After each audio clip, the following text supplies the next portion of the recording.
बिस्मिल्लाहिर्रहमानिर्रहीम। अस्सलाम वालेकुम। तो आज में तकबीर की मुझे स्कूल से छुट्टी दी। तो आपको मैं पौधे दिखाता हूँ। पौधों की अभी मैं सफाई करनी है। उम्मीद करता हूँ आप भी, आपका क्या हाल है? उम्मीद करता हूँ आप भी अच्छे होंगे।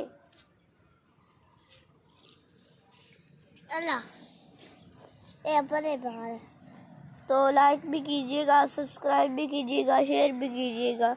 हाय करो भाई। हाय अगर कहो लाइक भी करना, और सब्सक्राइब भी करना, और शेयर भी करना, और उम्मीद करता हूँ आप भी अच्छे होंगे। आप भी। मैं रहता हूँ। अल्लाह हाफ़िज़।